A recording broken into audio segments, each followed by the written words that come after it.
Kansas started 22nd in the standings. Well, I'm looking at cars that have already stopped and got tires. Dale Jr. 29.19, 19. And Kansas only a 29.42, so we don't see that big second or two difference in new tires that we normally see. Steve Burns is in Kenseth's pit. Well, Mike, as Larry Mack said, Matt Kenseth pitted back on lap 13. They made an air pressure adjustment on the last stop. They also took 4 tires. See service to the right side of the car. No adjustments that we can see right now on that 17 for Matt Kenseth from Roush Fenway Racing. Ryan Newman has also made a stop. Casey Kane takes over the lead. Casey made his first laps in this race car when they dropped the green flag because he, like Robbie Gordon, crashed qualifying. So he went from the back of the field to at least leading the race. Denny Hamlin, the 11 car, who had pitted on one of those earlier cautions, he's now on pit road. But J.J. Yaley in the 96 car, who also pitted on lap 13, he now led a lap. Matt? Whoa.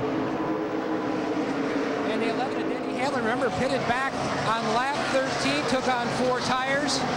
Chassis adjustment again for Hamlin. You can see the catch cam man positioning the wrench in the back window, then we'll reach over. That's multitasking at its finest right there. Solid stop so far, clear the grill, and Hamlin is away, lap 68. And I think Denny Hamlin has a good race car, but what happened to Denny Hamlin? He crashed qualifying the Nationwide Series car, and when he went out to qualify his Sprint Cup car in the next qualifying session, he was just way conservative, and I think he just didn't get a great lap in. Patrick Carpentier, who had that great qualifying run and got knocked around like a pinball during one of those backstretch dust-ups at Richmond, is the new leader. And Ryan Newman will have a pit pass-through penalty for a tire violation on his pit stop. And I think he just missed the entrance to pit road. He didn't get on pit road trying to come through to do that. So he's really adding insult to injury. And I'm pretty sure what that tire violation will be. NASCAR, they have a new rule in 2008 that the right side tires, they have to be in touch with the tire carrier to get back to the wall. You can't roll them. They have to stay in touch. So now his problems escalate because he's definitely going to be more than a lap down with these 2 problems. So these are the first laps that Patrick Carpentier has led this season, and he'll surrender that lead. Now, to come to pit road. Pat, he gets off on the back straightaway. He's not going to take a chance on missing pit road. Although it's treacherous down there, it's real dirty and sandy, he's going to make it on pit road without a problem. But you know, Mike, what's so important for drivers like the 10 car, J.J. Yaley, to lead that lap? We talked about getting 5 points. That's guys that's back there battling to get to the top 35. Those 5 points could be important for them. Absolutely. Especially when you got one of the guys that's on the fence, the 77 of Hornish, in the garage. The next new leader is David Gilliland. As he waves by cars with fresher tires, and he will come to pit road after picking up 5 bonus points. And it looks like once this cycles all the way through, we still have Reed Sorensen in the 41 car that is now leading. It looks like Kyle Busch in the 18 car. We see Reed coming to pit road now, the Target car. It looks like Kyle Busch, the 18 car, maybe did a little better job getting on pit road than Greg Biffle. So now he's got the lead. Biffle back in second. Earnhardt Jr. third. Kyle Busch's lead is not much. It's 0.3 of a second. As Sorensen comes to the pit lane, we've completed 71 laps, just under 300 to go. You're watching NASCAR on Fox.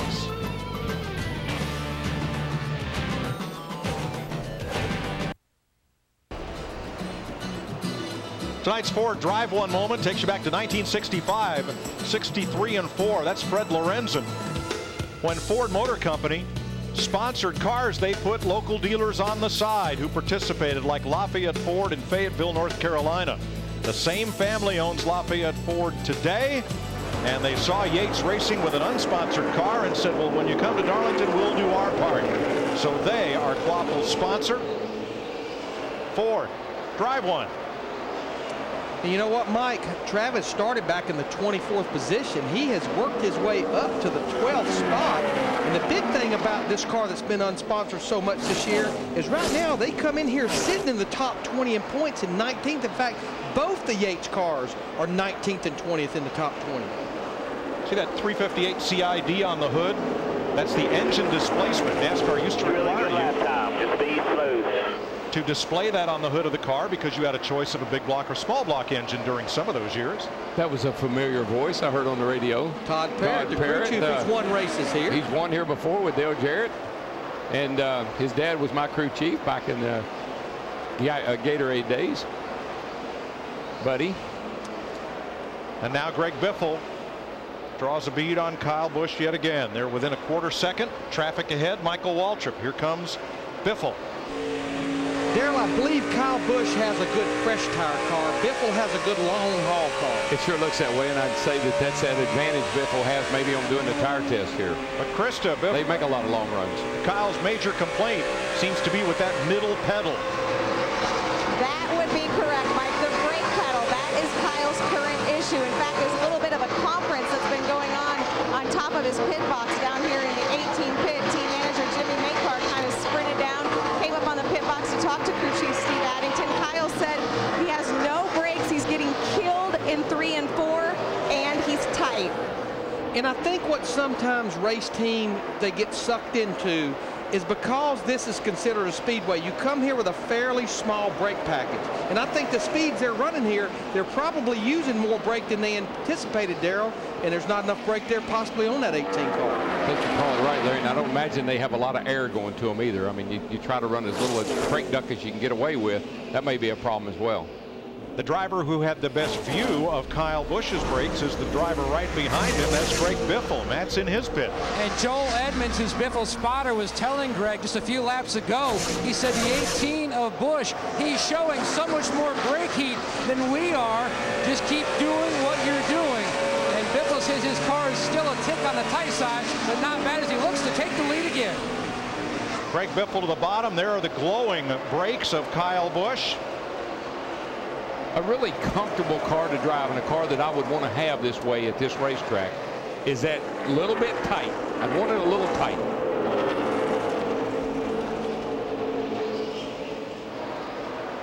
Now from our telemetry, looks like he's off the brake at most of the time at that end of the speedway. He used just a little bit over there in the middle of turn 2. Turn 2 is like 2 turns. You really got to woe the car down right in the middle of turn 2. You generally don't use any brake here other than entering both corners, and should be off the brake at that point. So maybe a little hard braking into turns 1 and 3. No turnability, none, 0 steering wheel. And there, when you've got a car that's not turning, that may lead you to even use more brakes to make the car take a set and turn. Only way to turn is slow it down. You see him on and off the throttle. They're modulating the throttle to get through the corner without getting up and into the wall. Yeah, that's normal here, particularly off of turn 2. The car wants to get pushy loose over there, so you really work the throttle like you're almost on a dirt track. You know, we've not run that many night races here. I just don't think you should see rotors glowing at Darlington. I don't think we should see that. I don't see it on any other race cars. No. Race for 13th place, Scott Riggs, Casey Mears. And I tell you what, Casey Mears is another one of those cars, has had a good race car all week long. In fact, he was the fastest car in one of the practice. Car just did not have a good feel for him. Started back in 29th, Krista, and he's working his way toward the top 10. That's right, Larry. Max steadily climbing, and this is a team that needs some points. They had gotten themselves out of that kind of top 35 bubble position, but then trouble last week in Richmond kind of knocked them back into the danger zone a little bit. But you're right, started 29th, currently up as high as they were running 14th. They're currently running, 14th still. His car had been just a little bit tight, getting tighter as the run goes on. And I think that was a fear, and we started seeing that in practice, is even though the track has a lot of grip with the new asphalt, the more rubber that gets put down, the turnability, the front wheels start sliding, and I think we're going to hear that and see that all night long. Kyle Busch continues to lead. He's now half a second in front of Greg Biffle, with Dale Jr. third, Kevin Harvick, and Jeff Gordon. You're watching NASCAR on Fox. I'm driving to win today, baby. You're watching NASCAR on Fox.